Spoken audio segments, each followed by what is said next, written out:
Kementerian Pariwisata dan Ekonomi Kreatif menghitung potensi kerugian sektor ini akibat corona mencapai 2,8 miliar dolar Amerika Serikat atau setara 38 triliun rupiah. Halo, assalamualaikum warahmatullahi wabarakatuh. Om Swastiastu, Namo Buddhaya, salam kebajikan bagi kita semua. Kenalin, nama saya Muhammad Farel Andre Usman, panggil saja Farel. Saya adalah mahasiswa Universitas Negeri Jakarta, Fakultas Ilmu Sosial Prodi Perjalanan Pariwisata, angkatan tahun 2019. Jadi teman-teman, di video ini saya akan memberikan pendapat saya mengenai isi artikel Pandemics, Tourism, and Global Change. Barangkali buat kalian-kalian yang belum tahu apa sih itu COVID-19. Jadi kalau kalian belum tahu apa itu COVID-19, silahkan nonton dulu video berikut ini.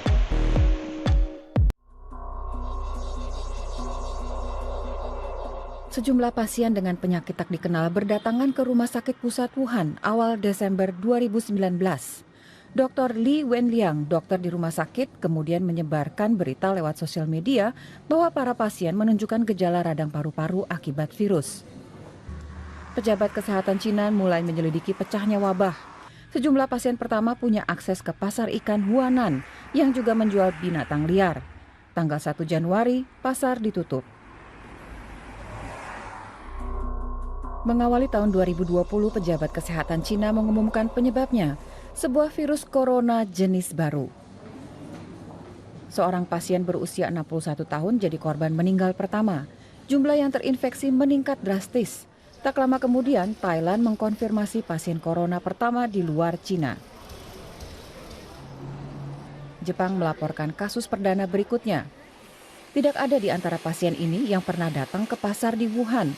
Kemungkinan besar penularannya dari orang ke orang. Nah, setelah kalian menonton video tadi, kesimpulan dari video tadi adalah COVID-19 itu adalah virus yang menyerang sistem pernapasan manusia. Dan juga yang lebih membahayakannya lagi, virus ini bisa menular dari orang ke orang. Cara penyebarannya itu bisa lewat bersin, lewat batuk, dan juga kontak fisik lainnya, berjabat tangan, pelukan. Jadi nih teman-teman, sejarah singkat saja nih. COVID-19 itu pertama kali ditemukan di Wuhan, Cina. Nah, awal kemunculannya itu ditandai dengan gejala pneumonia yang dilaporkan kepada World Health Organization di Cina pada tanggal 31 Desember 2019. Nah, pada bulan Januari tahun 2020, sebanyak 41 rakyat Cina positif terinfeksi gejala COVID-19 dan telah dirawat secara intensif di rumah sakit Tiongkok. Nah, di sini nih awal gejala COVID-19 ini menyebar luas secara mendunia. Soalnya, gejala virus ini mulai menyebar secara mendunia melalui sistem penerbangan yang berawal dari Cina, yang menuju ke Cina, dan juga yang berangkat dari Cina. Seperti yang kita ketahui, sebagian besar negara yang ada di dunia ini telah menerapkan sistem isolasi. Ada yang namanya isolasi wilayah, ada yang namanya isolasi mandiri, dan juga lain-lain. Karena ada isolasi ini disebabkan oleh wabah virus corona ini, jadi universitas, sekolah, mall, dan juga banyak kegiatan yang bersifat umum atau publik. Jadi itu semua terhenti atau ditutup secara sementara dalam jangka waktu yang tidak ditentukan. Dan bukan hanya tempat-tempat itu saja, seperti acara dan pertemuan-pertemuan orang-orang banyak itu juga dilarang sama pemerintah, teman-teman.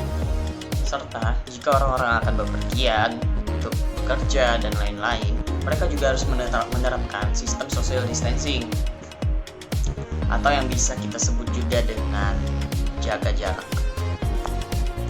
Bukan cuma social distancing saja, mereka juga harus wajib menggunakan masker, menggunakan hand sanitizer, dan juga selalu mencuci tangan setiap kali sebelum atau sesudah melaksanakan aktivitas.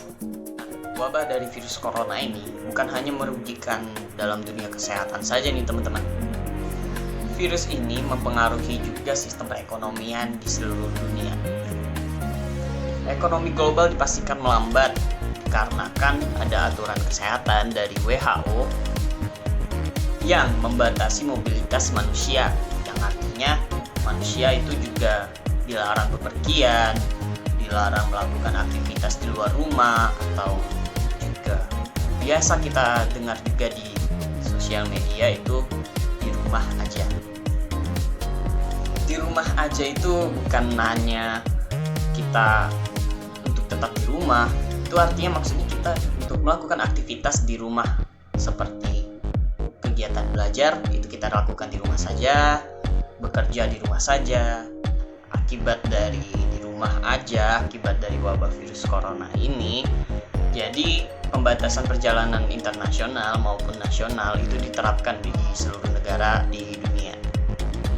Hal ini berimbas dengan segeranya ekonomi nasional, internasional itu secara drastis menurun, termasuk sistem pariwisata.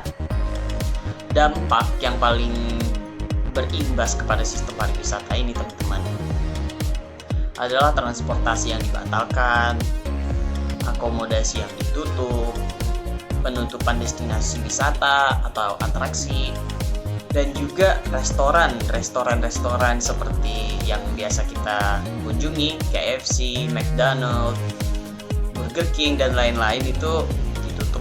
Gantinya sistem penjualan mereka berganti menjadi penjualan antar jemput atau delivery untuk melanjutkan operasional. Ada yang beralih menjadi berjual frozen food atau makanan beku yang begitu kita pesan dan akan kita konsumsi secara pribadi, kita cukup tinggal memanaskannya saja. Dan juga ada yang menggunakan strategi penjualan secara online.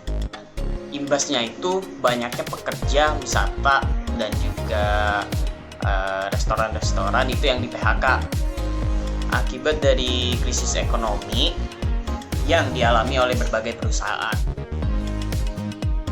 Nah, jadi kesimpulannya teman-teman, COVID-19 ini adalah virus yang bisa menular dengan sangat mudah dan cepat dari orang ke orang. Karenanya, pembatasan sosial atau social distancing pun harus diterapkan. Pandemi ini pun berdampak cukup besar dalam dunia. Beberapa sektor perekonomian melemah akibat pandemi ini, seperti sektor pariwisata. Sektor pariwisata sangat merasakan dampaknya karena COVID-19 menyebabkan pembatasan sosial yang tidak bisa dilakukan oleh dunia pariwisata. Namun, kita sebagai pekerja wisata harus melihat peluang dari dampak COVID-19. Setelah pandemi ini selesai, kita harus bersama-sama kembali membangkitkan dunia pariwisata agar kembali pulih seperti semula.